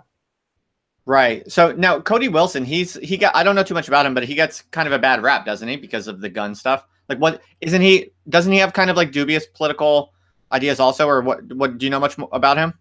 Yeah, he himself is a self-described crypto anarchist, which is funny. When he first started out, he actually considered himself, quote unquote, just simply a liberal. That's what he was when he first started out. He was just a law school student in Austin, Texas, and then he kind of fell down this rabbit hole, started reading all his old philosophy from the 1980s, from engineers at Intel, got into this, met up with some radicals in Austin, and next thing you know, here he is. But is he So like is he a reactionary? Like some people see him as a reactionary, don't they? Or no, not really. he, I mean, everyone calls everyone a Nazi. That's just Yeah, that's true. That's so true. Yeah. I actually saw a few weeks ago he actually has a page on the SPLC on the Hate Watch website they have. Right. But that nowadays doesn't mean shit. Like, everyone has one of those. Yeah, that just means you're making it. Yeah. Did you see the lawsuits though against them that are apparently winning?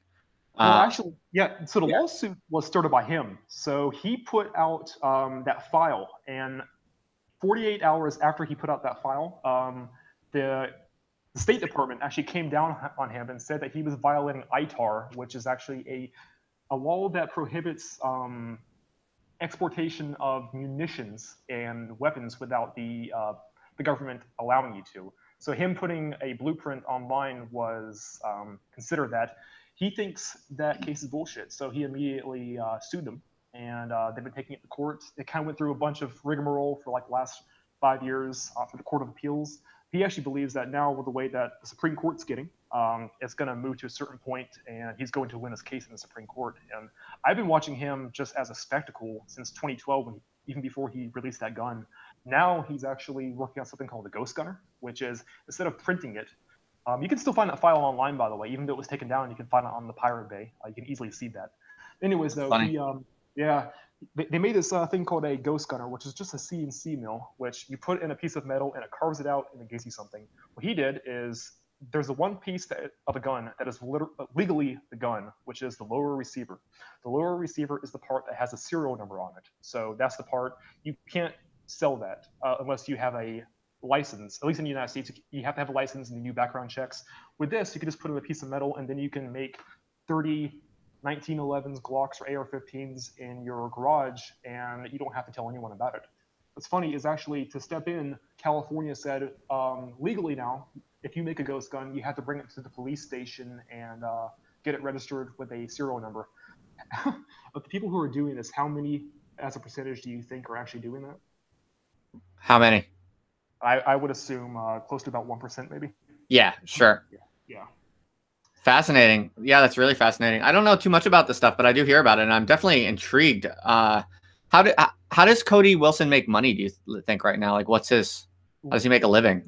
It's that Ghost Gunner. He actually has his old company called Defense. I feel like I'm his PR man right now, but I just read a lot about the guy. I've actually been rereading his book that he wrote called "Come and Take It." Yeah, I'm intrigued. I should give him more attention. I should read his book too. Eric in the chat says that he knows a founder of Cody's Ghost Runner business, and says that they know some crypto reactionaries, but they're not that far reactionary themselves.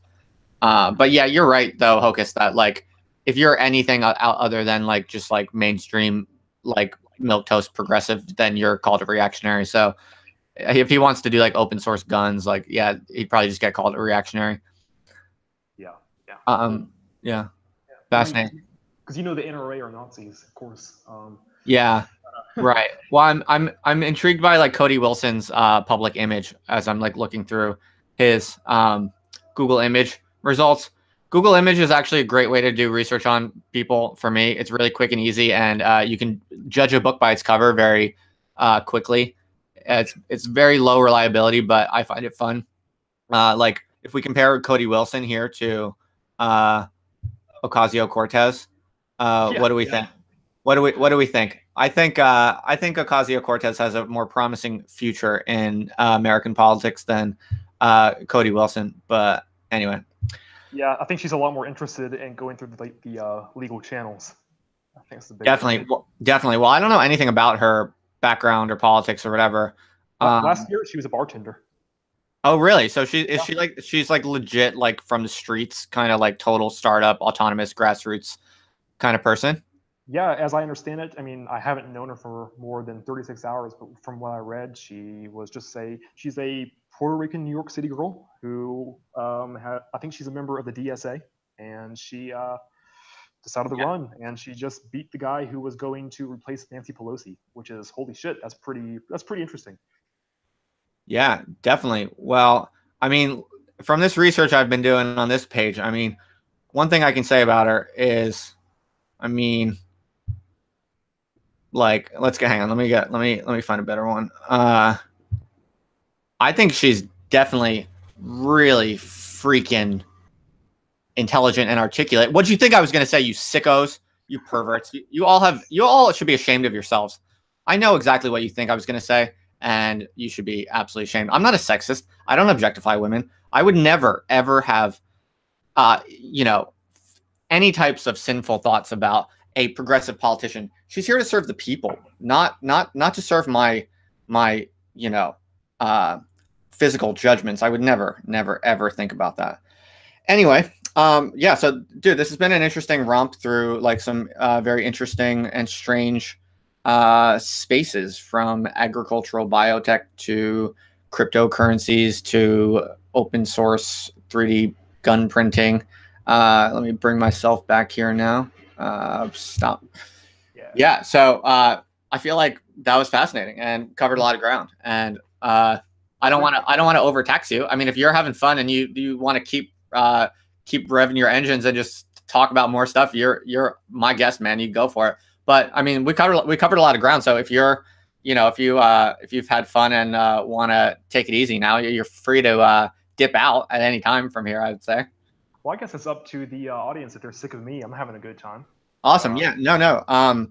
Maybe. Oh, right. So Antoine says, I never really went into my thoughts on the utility and failings of prestige. Excellent, Antoine. Thank you for reminding me. I can do that now. How about what we'll do is you stay, Hocus, and I have like one kind of like set of thoughts that I kind of like said I would talk about and kind of semi-planned a little bit. And so maybe what we'll do is now I'll go into that segment and I'll give everyone my little rant that I wanted to give that I kind of advertised today. And Hocus, you can just like do whatever. You can like chime in if you want. You can stop me. You can object. You can like crack jokes as I'm going. We can just play jazz. We can just play jazz if you want. cool. Yeah. You go ahead. I'm gonna grab a drink real quick, and I'll be right back. Yeah, you do it, man. All right.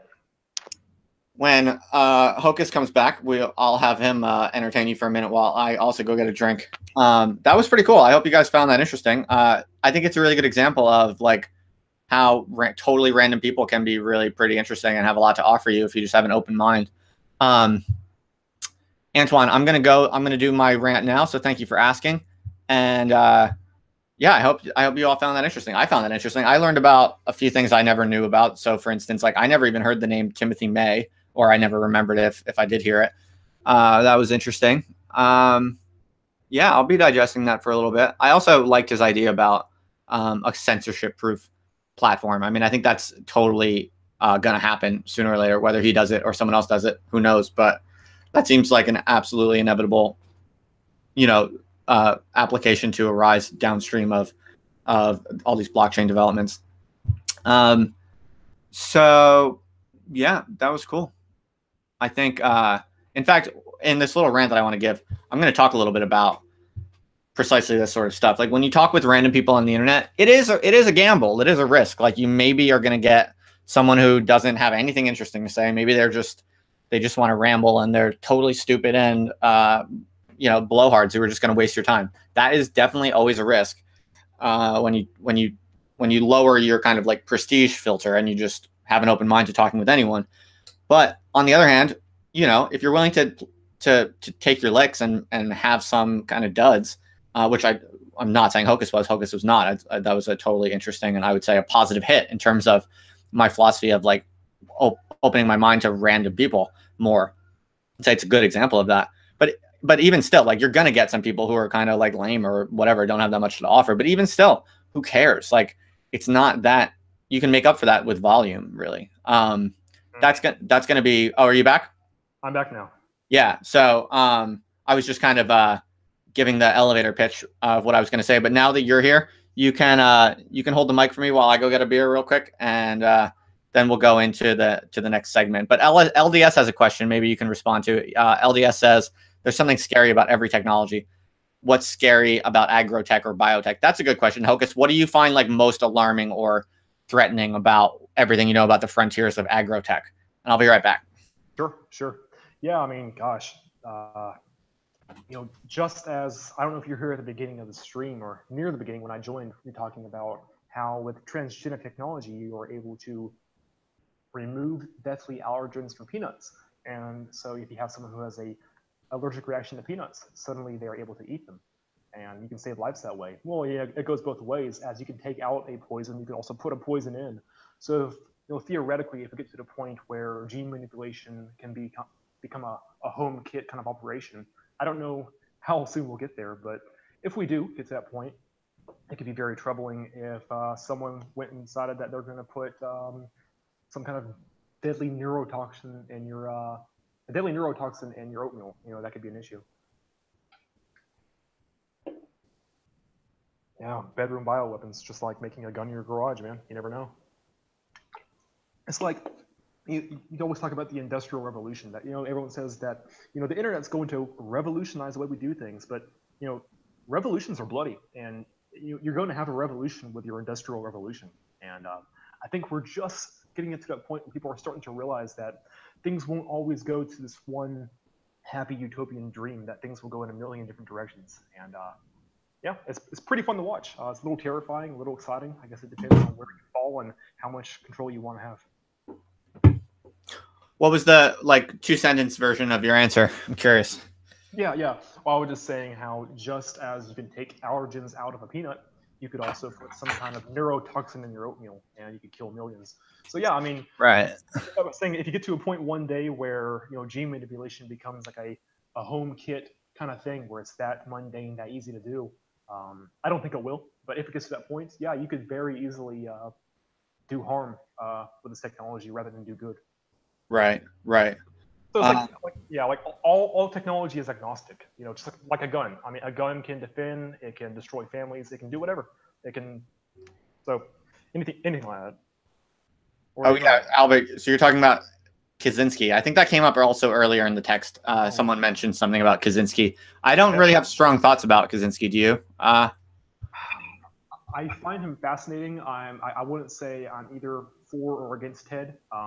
I'm definitely not for him. I think that's kind of a meme ideology. Yeah. I guess one thing I can bring up is I brought up a little bit is ideologies. Ideologies are nice to an extent, but if you get to a point where your ideology becomes dogma, it becomes deadly. If you're not willing to, I'm getting off topic here from Ted. I'll get back to that later. But yeah, Ted. I think he was pretty interesting. I think that he went about it the wrong way. I would just say that. I see no way possible that setting off a few bombs is going to save people from the technological capitalist society that they're in. Right. Jessica asked you a question, but it's kind of getting late, and I'm starting to flag a little bit, so I want to do my grand finale before I get too tired. So maybe Hocus, if you could respond to Jessica in the text, that'd be sweet. Okay, so Jessica asked, what do you think is the best way to bridge the gap between public and non-public understanding of transgenics? All right, people, here we go. The thing I wanted to say and expound on at length is that, so I've been thinking a lot about prestige competition, and it makes sense when you have too many people fighting for your attention and you don't know what you want to pay attention to. You have to have some sort of filtering mechanism. You need a selection mechanism. And historically, prestige serves that function. So people, and I'm talking mostly in the realm of ideas and kind of creative intellectual production, right? So prestige is a way of doing that filtering. The more prestige you get, the more of a right you have to other people's attention. And that, operates to this day, obviously very strongly. We're more inclined to read the books of someone who's been published by a prestigious publisher. We're more likely to care about the opinions of academics. It's easy to see that phenomenon. And it's useful. It's even necessary in some sense or to some degree. But the issue is that there's a lot of really unique value that's hiding in the middle parts of the prestige hierarchy. And this is just a search problem. Like, we tend to pay attention primarily to the people at the top of the prestige hierarchies for good reason, because they've been kind of vetted as highly reliable, high value signals. But there's so many people out there, right? And once upon a time, when we had to use like a small number of broadcast devices, it kind of was really important to have a brutal selection mechanism, because only so many fucking people could talk into like NBC News or something like that, right? But now there's like all of the people who don't kind of enter into the highest echelons of prestige. They're only slightly less valuable than the people at the highest levels, but there's millions of them, right? So, or thousands of them. And so like the volume of the middle tiers of the prestige, hierarchy. And mind you, also remember, you have to remember that prestige hierarchy it's an imperfect selection mechanism. Like, it's going to be highly correlated with quality, but it's not a perfect representation of it. So there are going to be even some people at the middle levels of the prestige hierarchy that are actually equal quality to the ones at the top of the prestige hierarchy.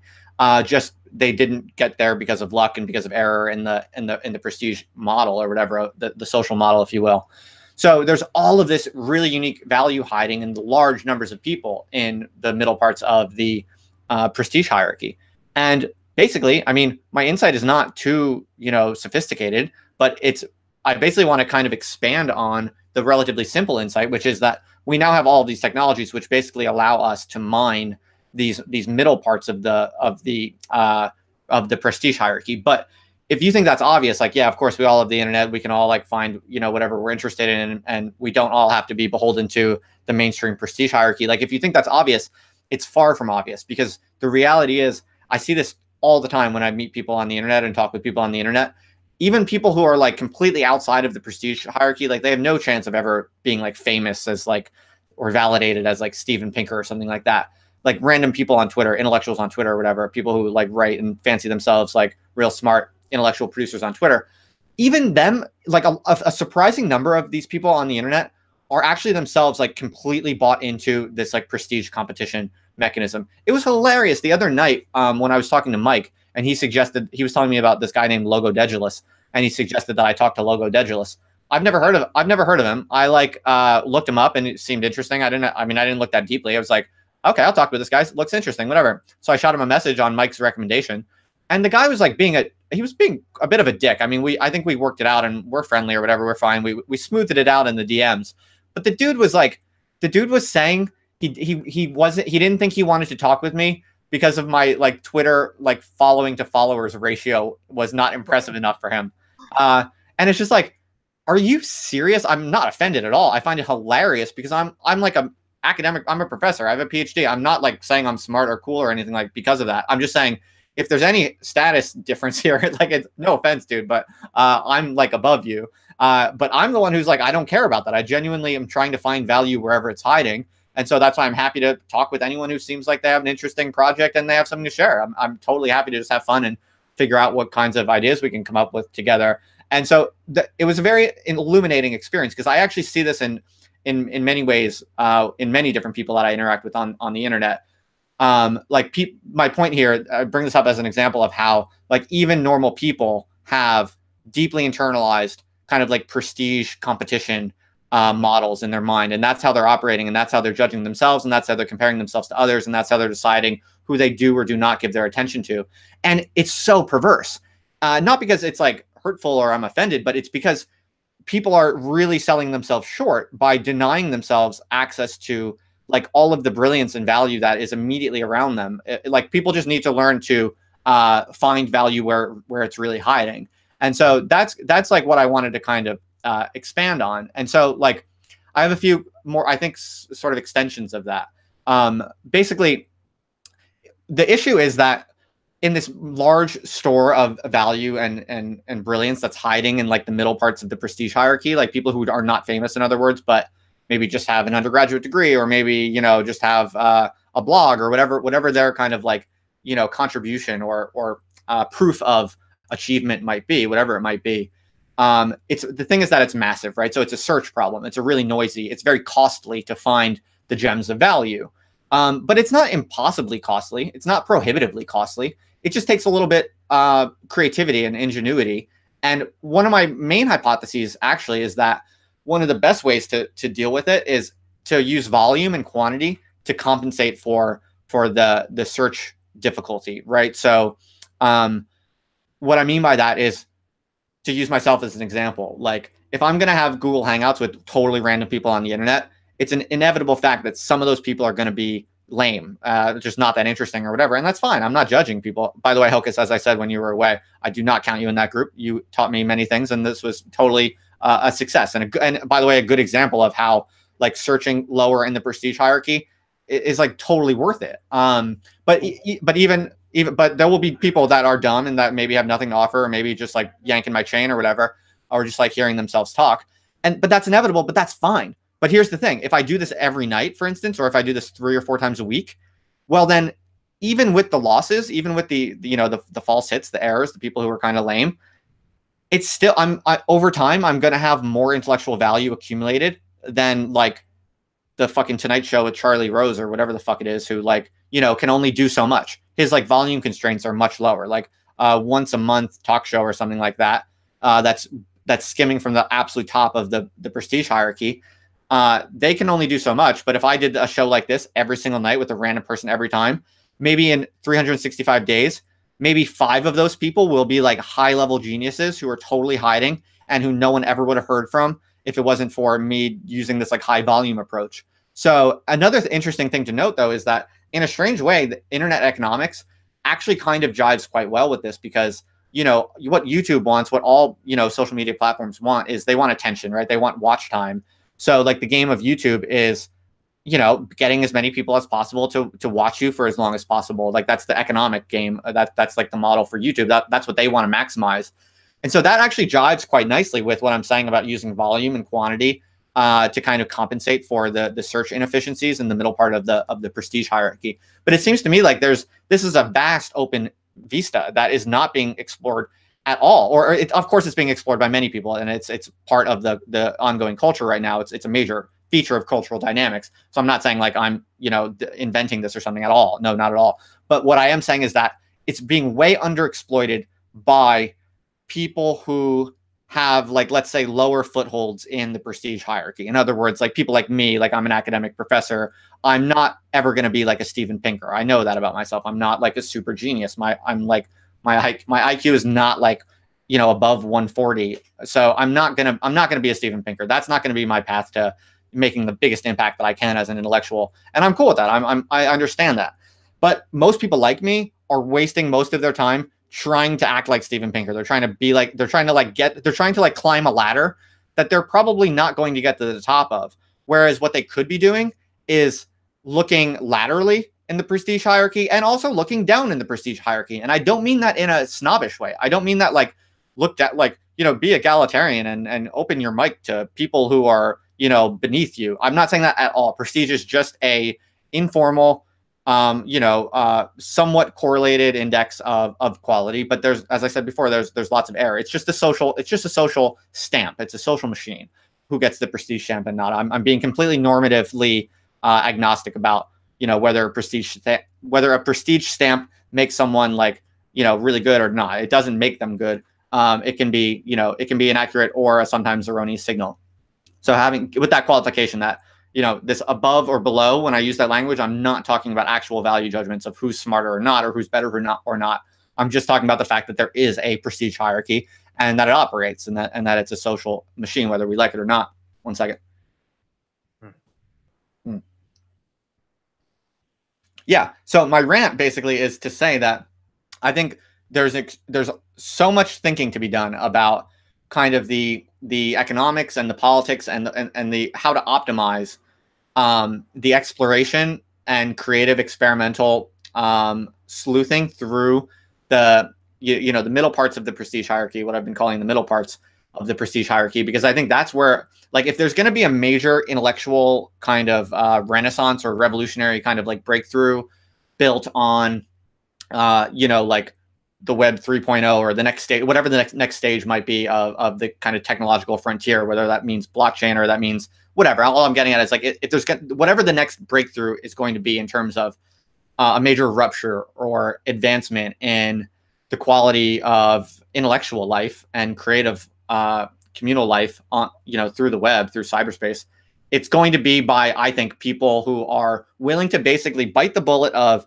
taking a little bit of a prestige hit to go lateral and go beneath their prestige level, and just having an open mind and searching, using volume to compensate for the search problems, and and leveraging kind of internet economics to turn that volume into a benefit instead of a cost. And so, yeah, I could probably say a few more things about that, but I would say that's my rant for tonight in a nutshell. Does anyone have any questions about that, or do you want to push back on anything, Hocus, or ask me any questions, or give your own thoughts on any of that?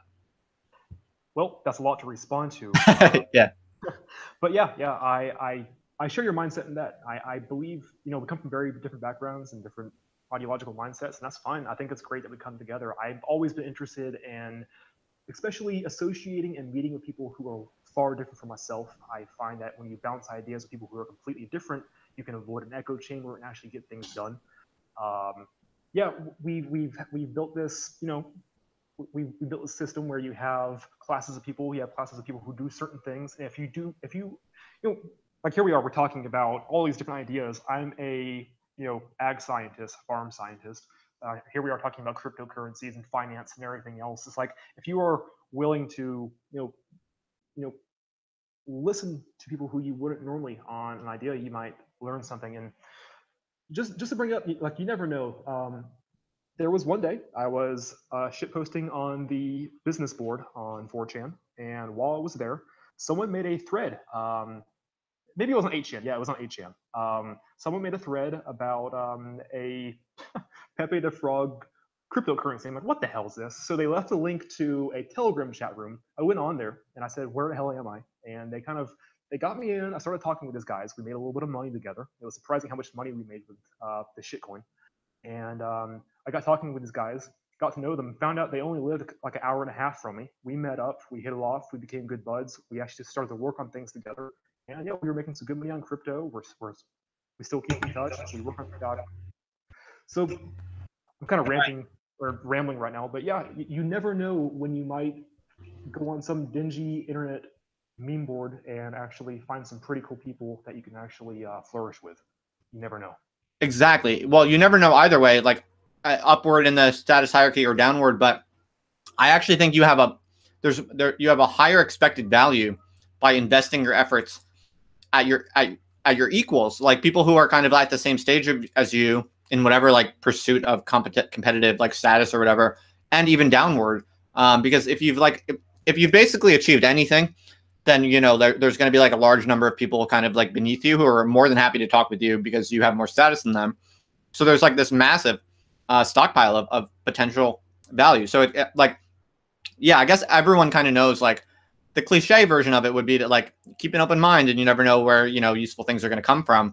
But I think I'm actually more and more becoming partial to a more radical version of it, which is like, I think a lot of people are looking upward and like fighting for this like prestige status game that is almost completely wasteful now.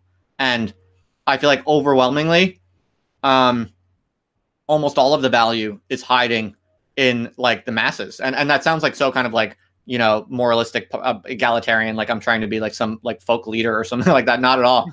But I genuinely think like there's so much value hiding in people who have absolutely no kind of like fancy posh fame or credentials or whatever. But everyone is so fucking like their eyes are just glued to this like cosmopolitan, like global center, prestige center. And yeah, they're like zombies, like imagine what we could do as people if we just weren't so glued to this like cosmopolitan center, like salivating for like fame and the ability to talk with someone like slightly more famous than us. And we just detached from that. And we just like invested ourselves hard in finding like the coolest, most smartest, most interesting people that are actually available to us. Like when you start thinking like that, you actually realize, holy shit, there's so many of them. Like, this is awesome. And I don't have to pretend to be something I'm not with these people. I don't have to like act smarter than I am. I don't have to like compete for bullshit jobs to prove my like stamp of value or something like that. No, you just talk, you just go straight to them and you talk with them. You're not putting on airs. You don't need to at all. Because the only reason people put on airs is to climb the prestige ladder. So that's exactly what I'm getting. Like, think about how much time has been wasted, time and energy from brilliant people has been wasted just like trying to wear the right clothes and say the right words and like have the right demeanor just to get one notch higher in the prestige hierarchy when they could just be on YouTube talking with fucking people that are available to them that are almost just as smart as who they're trying to get access to. Yeah, well, look what Eric said. He said, he thinks that Twitter proves that theory pretty well. That most interesting tweeters are not verified, and I mean, not only the ones who aren't verified, like you or I, but take a look at some people who we think are just, you know, Hollywood prestige, or people who are at prestigious newspaper establishments, and some of the things they say, man, they just say the stupidest, most ignorant shit, and it's just like you shake your head and you say to yourself, this guy sounds just like the drunk jerk I saw at the bar the other night. It's like you realize that, yeah, the accreditation might be different, but these people are they're pretty emotional, irrational, and just about as dumb as everyone else. And yeah, there's value to find anywhere. Yeah. Yeah. Yeah. So that was my rant that I advertised today that I thought of this morning and that I wanted to get off my chest. And I guess in some sense I'm kind of like explaining the rationale for. I'm still kind of thinking through the rationale for like why I've gotten so infatuated with streaming and why I've like put so much. I mean, at this point in my life, I'm now I'm putting almost all of my intellectual energy into like batshit autonomous just internet stuff. And I'm like not, to be honest, I don't think I've said this in public, and I wouldn't really want my colleagues to know this, but I'm like, I haven't worked on any academic research in like a few months. It's just not like it's just not where like the true action is in my view anymore. I think I'll probably get back to it, but I mean, sometimes I even think about, maybe like, I don't know, maybe sometimes I feel like, when I do stuff like this, it feels like I'm connecting with, this sounds so like ridiculously, almost stupidly epic, but like when I do things like streaming and podcasting and writing my blog and all this kind of autonomous stuff that I do, I feel like I'm like, even though it's only in a modest way, I feel like I'm at least like doing something real at the outermost edges of like the historical frontier, and that feels very real and energizing and satisfying, and it just feels real. It just feels like the right place to be, investing my intellectual energies. Whereas like I love academic work and I think it's totally worth doing, really hard, serious, technical academic publishing is worth doing. But when I do that, I'm like, when I work on that stuff, I'm like, the reality is like 75% of the effort that is required to this is like basically to like impress people's like just conventional, like totally arbitrary and contingent, like conventional norms, like figuring out the right language to send the right signals to the right people at the right times, which has nothing to do with actually driving to the heart of the value that I'm trying to create. And so it's like, once you sort of see once you see this and you kind of like compare and you start theorizing this, it becomes like quite hard to justify to yourself like doing the prestige work. I don't know. Yeah, I lost track of my thought right there. I guess I'm getting a little hungry, so I know No, it's that. fine. No obligation. You're Yeah, not under performance pressure at this point. You're just hanging out as a guest. yeah, but no, keep going. I lost my train of thought right there. No, you go get yourself something to eat or whatever. Actually, why don't you just let yourself go? This has been awesome. Thank you for joining me, and it's been fun getting to know you and talking with you. You're free to enjoy the rest of your night, I'd say. All right, Justin. Yeah, I remember I was going to say though one last thing. Oh, if you want to, sure, yeah. Yeah, in this strain of thought, it's kind of how I found you, as you were doing your review on Bronze Age Pervert, and at first I just hopped on. I thought I was just going to go ahead and tell you to submit like all the other people in the comment section. I thought it'd be funny, but then I actually listened to you and thinking, hey, this guy's actually taking a pretty honest crack at this whole thing with BAP, man. And Oh, are you talking about like Mike? My conversation with Mike the other night? Oh, no, when you actually did your 3-part investigative series. Oh, you like that? Okay, thank you. Yeah, I got a kick out of that. That was hilarious. That's actually when I subscribed to you. Thanks, dude. Yeah. But yeah, I mean, you found this guy, you did some investigation, and you find that this, kind of nobody on Frog Twitter actually may be involved with the highest echelons of Silicon Valley and Mencius Moldbug and all this stuff. You never know, man. You never know. And it's kind of a cool connection because, he had a recent book. The artist who did the illustration for his book is actually the same artist who was working on the logo for our project we're working on. No So, shit, yeah, dude. small world, huh? Dude. That's he's on Twitter. It's Owen Cyclops. He's kind of a Okay. New York City based kind of esoteric artist. I really like his stuff. So I'm like, hey, I'm really going to approach him on this. And about a week later, he released that book. I'm like, well, this ties me to a pretty cool thing. Wait, so he's doing the logo for what of yours? The project that we're working on, trying to get this, Right. Okay. cryptocurrency-based anti-censorship platform. He did the logo for that. I haven't released that yet, but the logo you see I have right here is loosely based on what he did. So you'll see what Cool. he made later. His is a lot better, but he's going to do some work for us. Yep, I'm a big fan, and I've been a big fan of BAP for a while. I had no idea, even after you did your investigative series, I still don't know where to pin him or place him, but I've always found him, at the very least, really entertaining. I like the way he writes. Yeah, I don't know how to place him either. And to be honest, I haven't actually read too much of it. For someone who made like a 3-part series about him, I haven't read much of it. And I don't know where to place him either, but I like that. I think it's cool. It's good. I mean, most of the interesting people that I follow on the internet, I don't actually know what they think. And I can't really place them. Like, I don't know exactly, whether they're left or right or what. It's sometimes hard to, it's hard to parse, but I like that. You don't have to place people. You just enjoy the chaos of intellectual, combustion. Absolutely. Well, all right, Justin, I really appreciate the opportunity. That was a lot of fun. I have all these thoughts in my head, and where I'm at right now, I don't have anyone to talk to them about yet because I'm kind of new in town. So I feel like if I could put this online, I won't explode. So that's great. I appreciate it. Dude, that's awesome to hear, man. It sounds like you totally understand what I'm putting out, and we're on the same vibe. And you've been a really good sport, so thank you for agreeing to join someone you don't know in this like random kind of experiment. And you've been great, so I appreciate it very much. Absolutely. Well, I appreciate it. Oh, and by the way, my wife, her family is from Florida, so I'm there every now and then. She's not too close to Tampa, but who knows? Maybe if I'm ever in the area, maybe cool. we'll. If you don't, yeah. If you don't mind me asking, where is she from? More like the northeast, like kind of near like Jacksonville. Jacksonville. Okay. Yeah. Well, I have friend connections in the area, and I mean, I went to University of Florida in Gainesville. That's an hour and a half away at most. So nice. Yeah, she went to a new college. New college. Okay. Yeah. Do you mind if I ask how old are you roughly? Yeah, I'll tell you. I'm 26.